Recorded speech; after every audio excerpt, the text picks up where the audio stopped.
कहे पर कैसे अरे सताना गे जितना सता दीजिए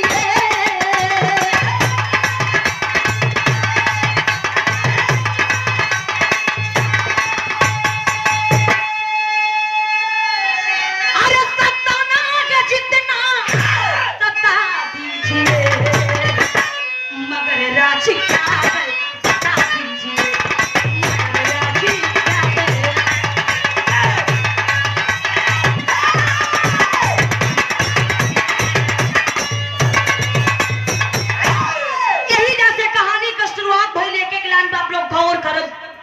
एगो फौजी जवान के जिंदगी का होले। आप लोग ज्यादा समय नहीं उठा बैठिए, आप लोग बिल्कुल मत करन। ये कहानी केकर बा कैसन बा क्यों ना जिला के बा जौहरी से कहे पर कैसे मास्टर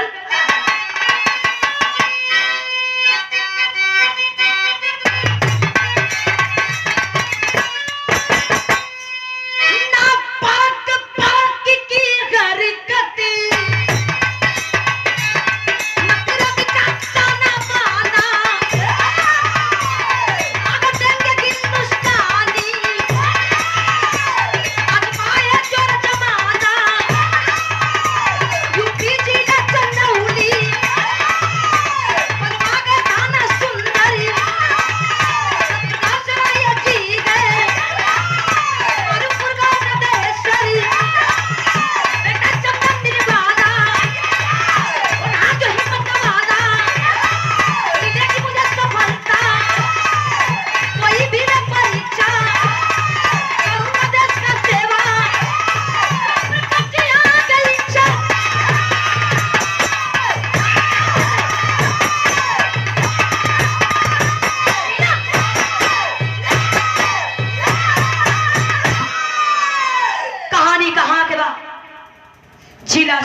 जिला चंदौली में बलुआ थाना के अंतर्गत मारूपुर नदेसर गांव के रहे वाले स्वर्गीय शारदानंद राय जी के 6 बेटा, तीसरे बेटा के नाम सत्य प्रकाश राय बतावल गई।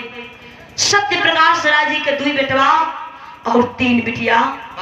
बड़े बेटे का नाम चंदन राय बतावल गई, छोटे बेटे का नाम मोहित राय और बिटियन के नाम हेमा रीना पूजा बतावल गई।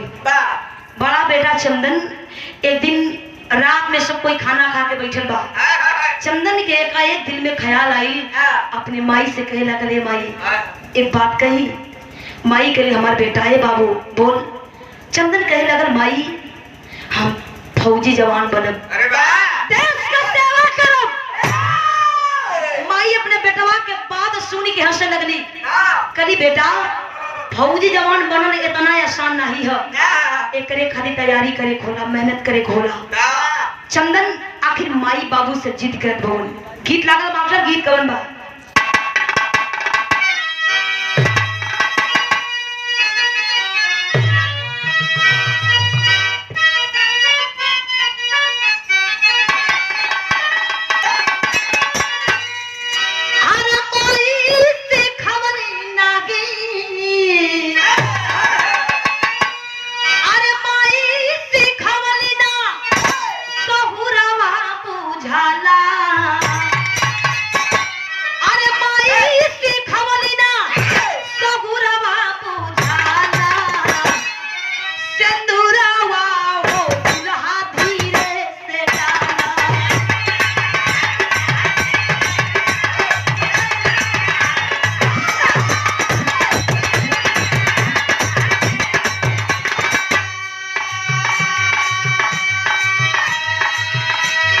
चंदन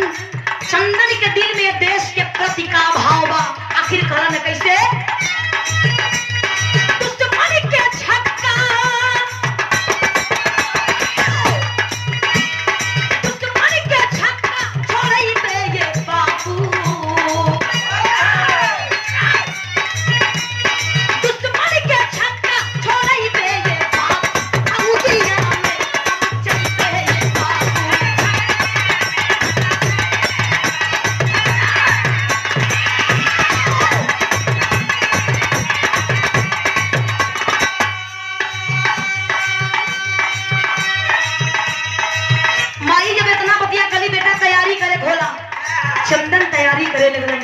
भोर में आप लोग देखेली हर घर के बात बा अपने देश के लाज बचावे खातिर, अपने फौज में भर्ती होए खातिर आप लोगन के बेटा, आप लोगन के भाई भोर हरिया में 3 बजे उठ के कितना तैयारी करेलन। वैसे चंदन राय भी तैयारी करेलन। चंदन राय कहे के पड़ल 2011 में होई गई भर्ती,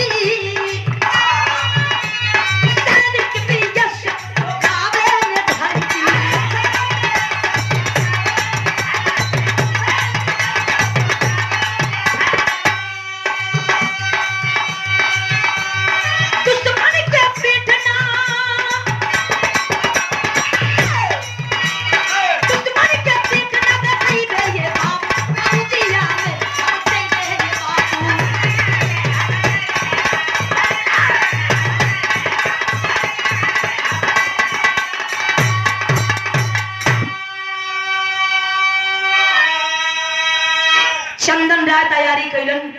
2011 में फौज में भर्ती हो गईलन। बीएसएफ का जवान हो गईलन। जब वर्दी में घरे अइलन, गांव जवारी के लोग नाम रिश्तेदार सब लोग बधाई देत बा। जब माई अपने बेटवा के जब वर्दी में देखली ह, झरझर आंख से आंसू चले लागल। दौड़ के माई के पास गल, माई अरे पगली तोर बेटा फौजी जवान हो गई, तू रोवत बानी। माई कहली कि ना हम रोवत नहीं की, वो हमर लाल, हमारे बाबू के सपना पूरा हो गई, हमारे चंदन के सपना पूरा हो गई। ये हमारी खुशी के आंसू बा। धीरे धीरे समय बीतल। जब चंदन राय जब बॉर्डर की ओर चलन, पूरे गांव जवान के लोग बड़ी सम्मान, बड़ी प्यार दुलार से विदाई कैलन है। लेकिन बाहर चंदन राय बॉर्डर की ओर चलन। हम पहले बतौनी कि आप लोगों के भाई, आप लोगों का बेटा अपन जान हथेली पर लेके आप कैसन हो गई। बॉर्डर पर कब कोने ओर से बम गोला बारूद का बरसात होए लगी, कोनो ठिकाना नहीं बा।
तिलकारू लोगन के लाइन लग गई। रामायण भैया यहाँ तिलकारू लोगन के लाइन लग गई। शादी का रिश्ता कहाँ से गई है?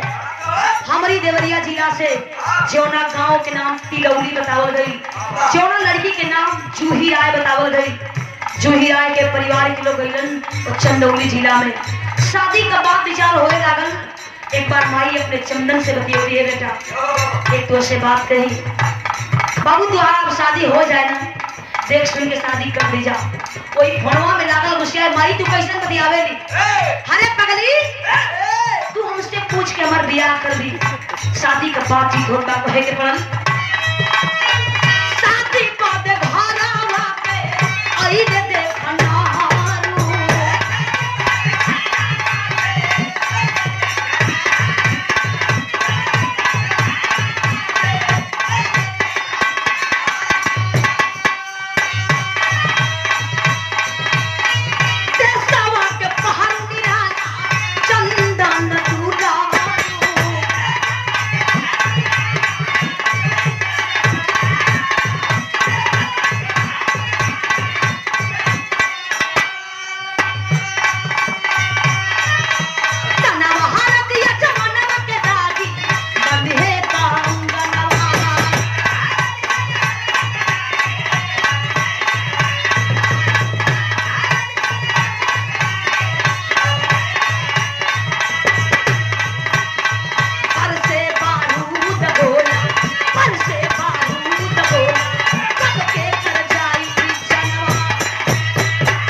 पक्की हो गई।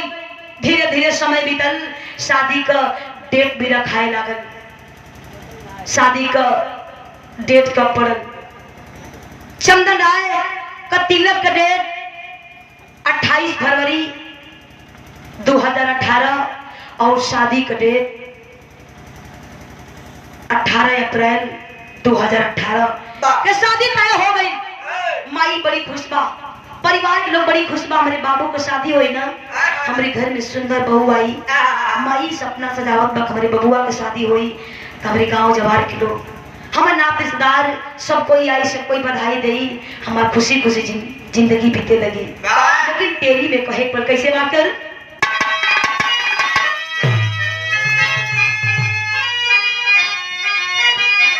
अरे चंदन के सिर बंधागी से घरा, चंदन के सिर बंधागी से घरा, यही है सजल बहुरिया भाजी जब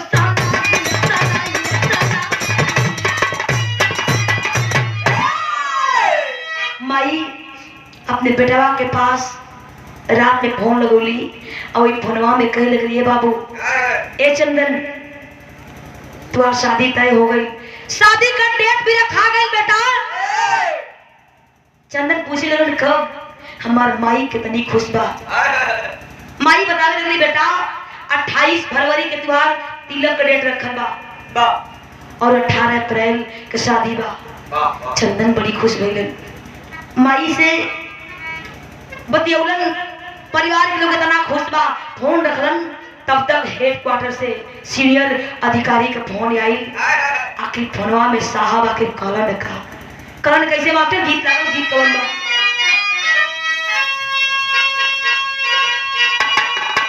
गीत बहुत पुरान बा, ये गीत के स्वर्गीय रामदेव गुरु गावे। कैसे मास्टर? झूलनिया के गुजवा, झूलनिया के गुजवा टूटल ये राजा, जमनिया से गड़िया छूटल ये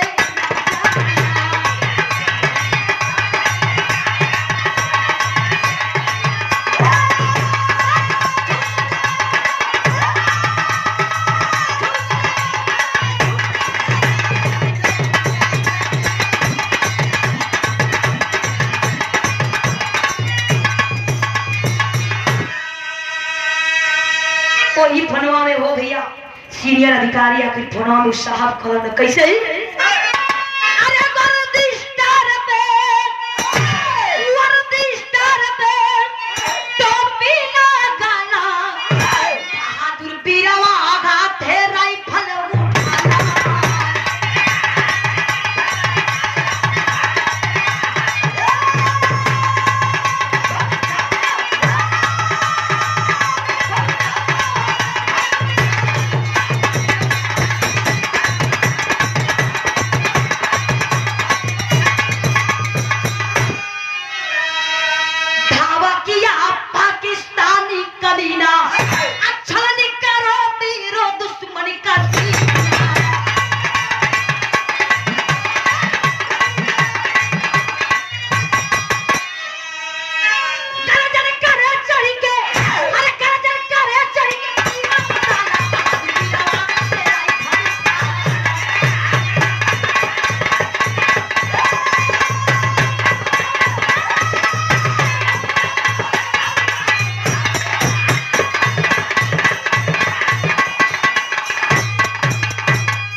ये अपने देश के चप्पाल बहादुर तनको देरी नहीं कैलन, वर्दी कसलन है, हथियार लेके जब चलन बारी में देश के जब्बार बहादुर। आजकल भैया अगर लड़की के शादी के बाद हो लगत बात, वो बेशक शादी होई कि ना होई कोनो गारंटी नहीं है, लेकिन लड़का कैसू ना कैसू लड़की के नंबर ले लेते हुए वो भले शादी ना हो। लेकिन बार चंदन राय ये अपने देश के लिए, अपने चंदन राय की शादी भी तय हो गई है। ये अपने देश के लान बचावा बदे अपने साथियों के साथ चलन है। आखिर क्यों ना वहां में चलन को है कैसे मारकर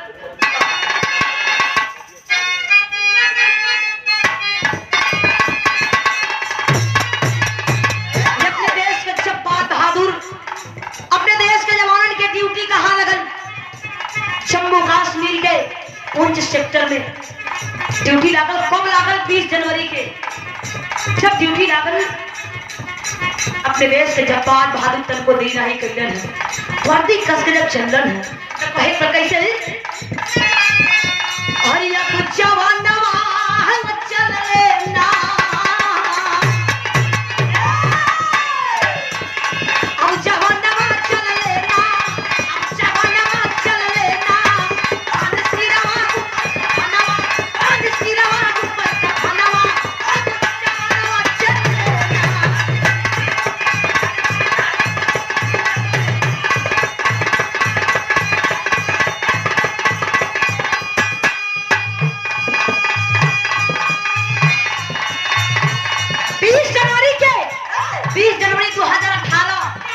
अपने देश के जब्बार बहादुर जम्मू कश्मीर से धीरे धीरे पुंछ सेक्टर की ओर चल रहा है। कहे के पड़ल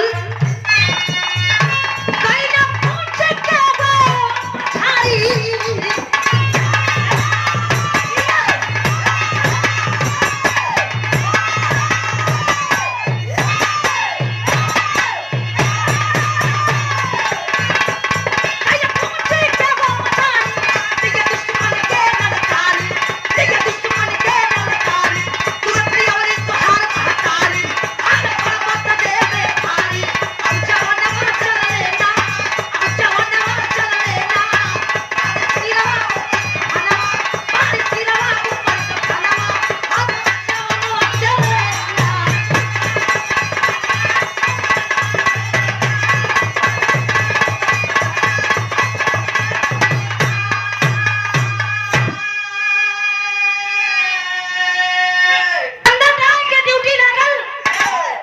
सेक्टर के ओर अपने देश के जब्बार बहादुर 20 जनवरी के मुंहतोड़ जवाब देने हैं वही पुंछ सेक्टर में। लेकिन 20 जनवरी के रतिया में आखिर अपने देश के जवानों के संग घटना घटल। कैसन घटना घटल कहे प्रमास्टर गीत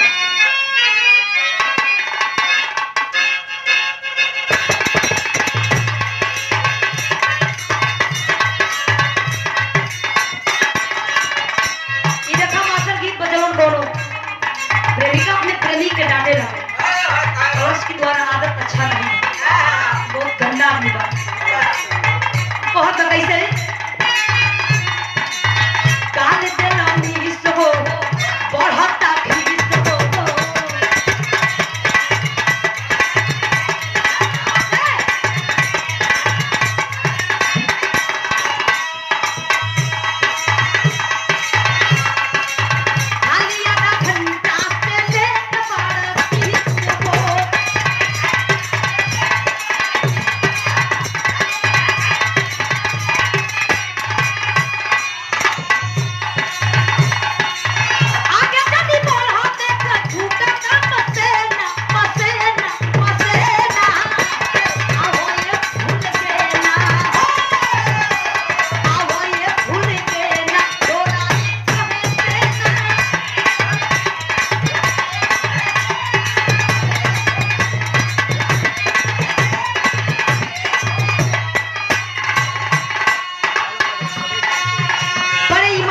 अपने देश के जवान ड्यूटी देते रहन जनाए कि वहाँ कुछ होइबे न करे बड़ी इत्मीनान से अपने देश के जवान।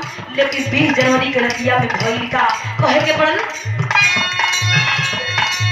भइल जब रात हो आइले पास भात हो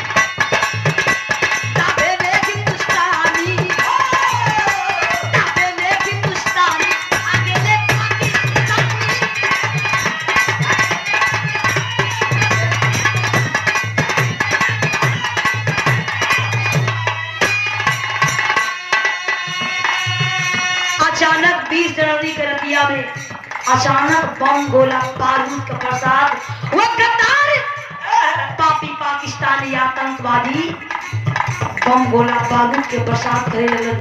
अपने देश के जब्बार बहादुर तुरंत तैयार हो गए, करा पीछे नहीं हटौना ने, दोनों तरफ से बम गोला बारूद का बरसात होए लगन। लेकिन वही लड़ैया में भीड़ का हो भैया कहे के पड़ल,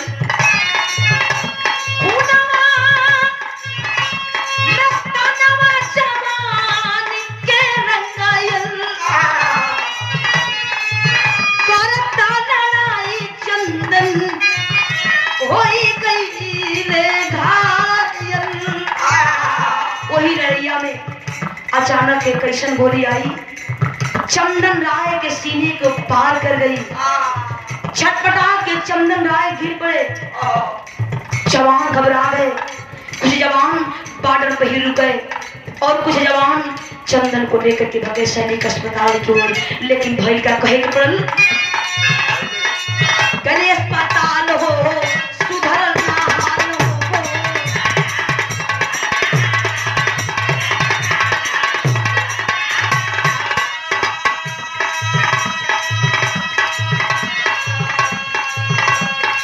दिलवा चढ़ल मरल है लगल काम होवे।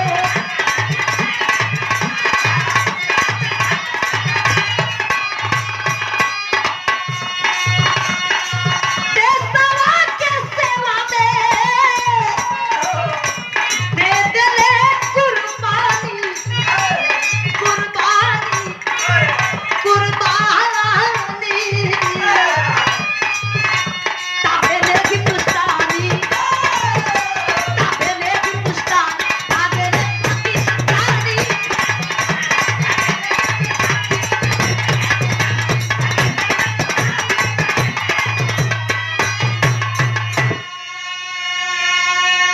चंदन राय को लेकर गए सैनिक अस्पताल की ओर, लेकिन रास्ते में ही चंदन राय अपना दम तोड़ दिए। यहाँ की बात यही छोड़ी, यह परिवार के लोग 20 जनवरी परिवार के लोग बहुत खुश बात, हमारे बाबू का शादी नजदीक आ गई बा। हमारे बाबू के 28 फरवरी के तिलक बा, हमारे बबुआ के शादी हुई, माई इतनी खुश बा। तब तक हेडक्वार्टर से सीनियर अधिकारी का फोन गई, वो चंदौली जिला में सत्य प्रकाश राय के दरवाजे माई बाबू परिवार के लोग बर बाजार को के आके घरे बैठे लोगन। माई बाबू सचत बन हमारे बबुआ की शादी नजदीक आ गई बा, हमारे चंदन की शादी नजदीक आ गई बा। हमारे बाबू कैला में ज्यादा भाग दौड़ ना करे कोई, यही लिए माई बाबू बाजार करत लोगन आके घरे बैठे लोगन। हेडक्वार्टर से फोन आई, माई दौड़ गई, फोन उठा लिया। साहब आवाज दिए, आप कौन बोल रही हैं? वही फोनों में माई कहे लगल कि हम चंदन के माई बोल पानी। जब इतना बतिया साहब सुनलन, मुख से आवाज निकले आवत। माई बड़ी देर तक रुकल, कल साहब के बोल पानी। आप कुछ वो कहली हम बता भी दें, लेकिन आप कुछ बोलत नहीं की। जब उधर से माई रोवाला की आवाज सुनलस तो माई कहे लगा आप के बोलत बानी। साहब कहे माँ तू नहीं बर्दाश्त कर पाएगी, फोन किसी और को दे दे। माई कलश की ना, हे बाबू आप के बोलत बानी, कहाँ से बोलत बानी, का कर जात बानी, काहे रहत बानी? साहब कहे माँ तू नहीं बर्दाश्त कर पाएगी। माई कलश की अब का बात बा कि ना बर्दाश्त कर पाई, हमसे बताइए हम का ना बर्दाश्त कर पाई। हमारे बाबू चंदन के आसनान फोन आई बा। ए साहब हमारे बाबू चंदन के पहले फोन दई, वो ये बताई कि हम का ना बर्दाश्त कर पाई। तब साहब धन की नहीं माँ, हम नहीं बता सकते। माई खरस की ना तो के बतावे कोई। साहब कहे माँ अब चंदन राय इस दुनिया में नहीं रहे। माई तजना की मर जाई हो भैया। माई फनवा लेके छाती पीट पीट के चिल्लात बा। कलश के साहब ये कैसे आप कह देली हमार बाबू ये दुनिया में नहीं खे, आपका नहीं खे मालूम हमारे बेटवा के शादी नजदीक आ गई बा। वो साहब हमारे बाबू से खाली एक बार बात कराई, खुशी गम में बदल गई। लेकिन कहे कैसे?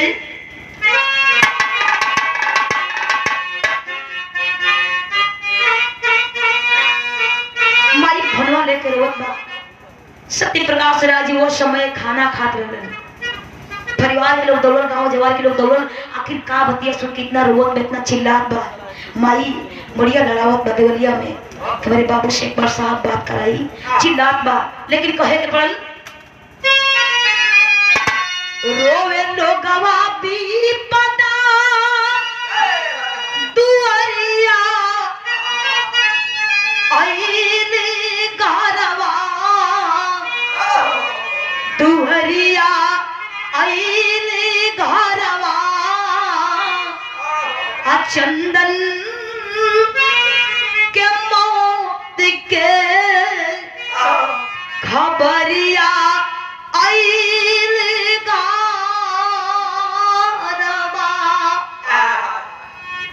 माई रोवत बा पुरवाले के चिल्लात बा। ओ समय सत्य प्रकाश राजी करत कारण कहे के पड़ल खाना खा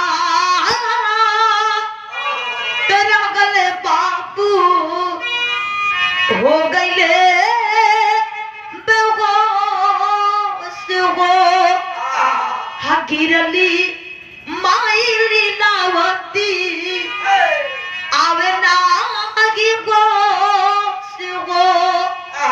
लोग समझावत बा, अगल बगल के लोग जुटल, सब कोई रोवत बा, लेकिन माई तो माई होले।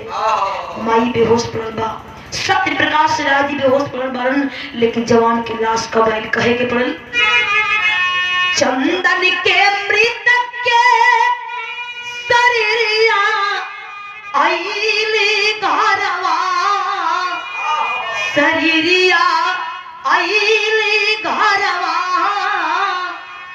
झर झर बरसत गम वाली बघरिया आइली घरवा।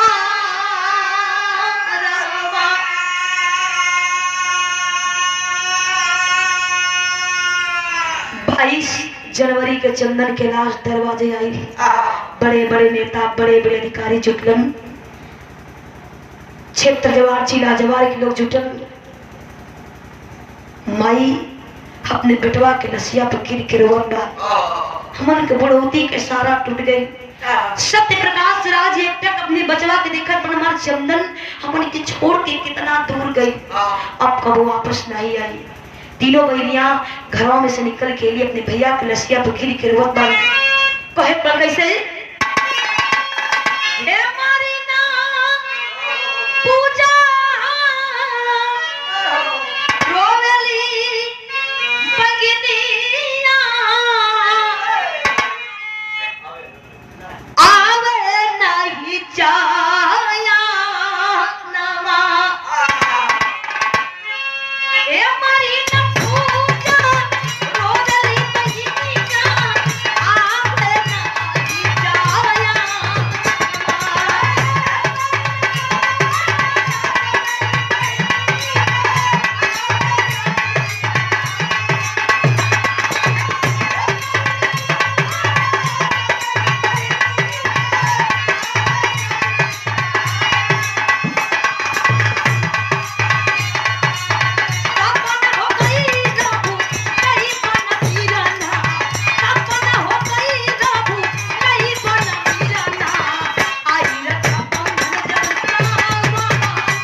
बड़े बड़े अधिकारी तीनों बहनिया समझावत बड़न कि बेटा रोला से पर भैया ये दुनिया में ना आई है। माई अपने बेटवा के लसिया पर गिर के बेहोश पड़ल बा।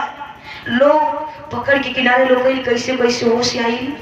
माई क्रश हमके तो यकीन नहीं के वो कि मेरे बाबू ये दुनिया में नहीं खे, हमारे बाबू के का हो गई। सत्य प्रकाश राय तक अपने बचवा के देखो तो वन लोग समझावे लगे भैया रोला से तुम्हारा बेटवा चंदन ये दुनिया में वापस ना आई है, अब देर होगा, अपने बेटवा के लेके चला। जब लाश के सजा के लोग घर से निकले हो भैया लेके लोग कहाँ गई कहे पहपट लाइन से कैसे मास्टर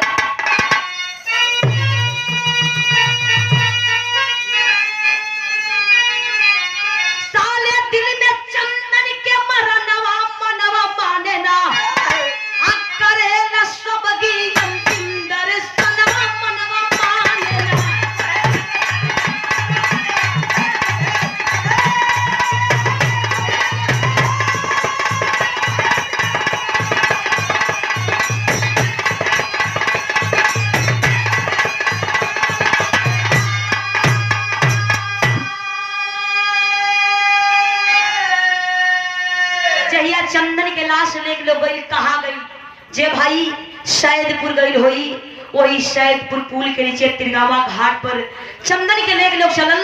वही दिन सोमवार दिन रहे 22 जनवरी, वही दिन सरस्वती पूजा रहे।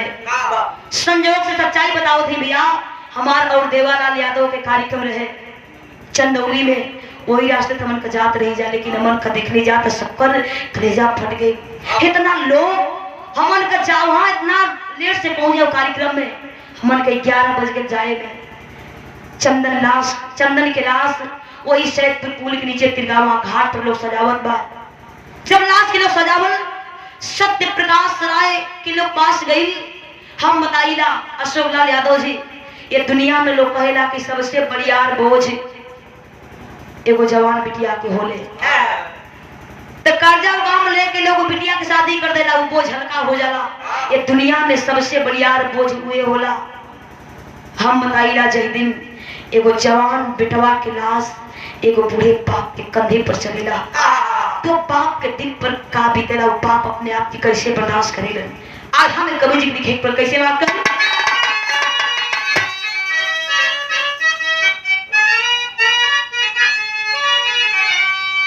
सबसे बड़ा बोझ ये दुनिया में होला भैया,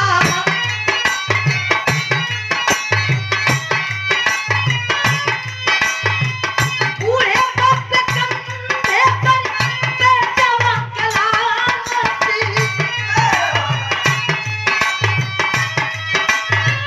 पुत्र रतना मां जगत होई भइले भैया।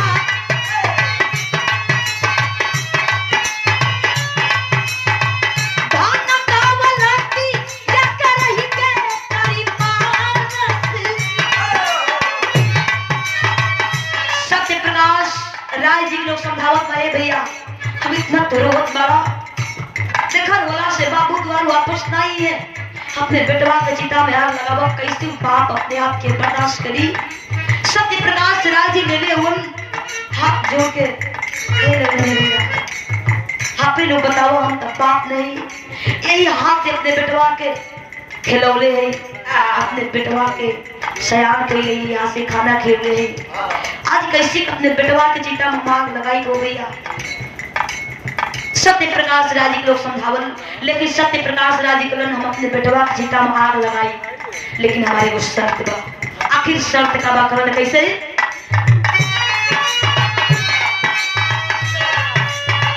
जब ले गृह मंत्री मुखिया मंडी नहीं गए भैया,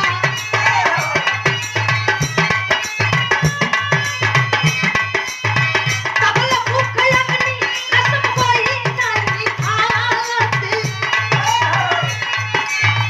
कहले भैया हम अपने बाबू चंदन के चिता में आग लगाए, लेकिन हमारे एगो शर्त बा।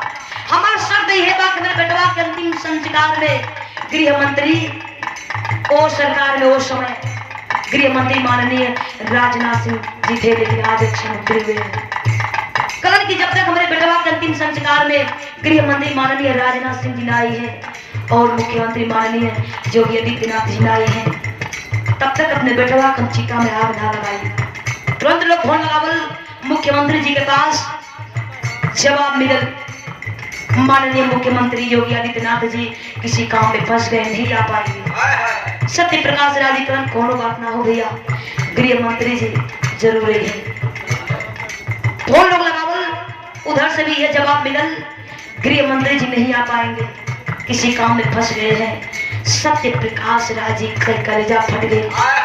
मुख्यमंत्री जी ना कोनो बात ना, लेकिन गृह मंत्री माननीय राजनाथ सिंह जी हमारी चंदौली जिला के उनके दावत जरूर रहना, ये अपने देश का नेता लोग, लेकिन कहे पर कैसे?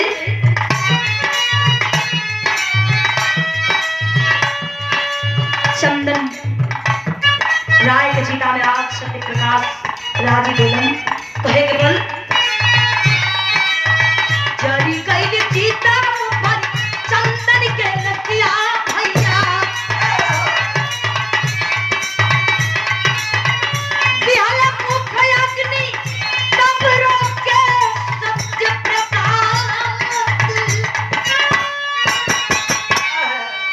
सत्य प्रकाश राय जी रोते रोते अपने बेटवा चंदन की चिता मार देलन। छटपटा कर गिर पड़े, बेहोश हो गए। लेक लोग कैसे कैसे घरे आई, होश आई। यार माई पागल बन के बौरैया बन के जोत बा हमार बाबू अपना आई ना, हमार बाबू इतना दूर गए कि ना आई ना, माई पागल बनल बा हमार बेटवा के एक बार दिखा दलो। चंदन राय के परिवार के लोग नाथ हृदय सब लोग समझावत बा, तीनों बहनियां पागल बनल बड़ी रोवत बड़ी, मर भैया आप कबो नहीं है। यही से हम कहिला ये अपने फौजी जवान के जिंदगी है। उन लोग जगेला तब जाके हमारे के चैन के लिए सुती राजा। सलाम बाबू बहादुर के हम बताइला कि अपने देश के असली हीरो उहे बा जे देश खातिर शहीद हो गए, जे देश के रक्षा करत बा। घड़ी के लाइन में कहे के पड़ल, कैसे बात कर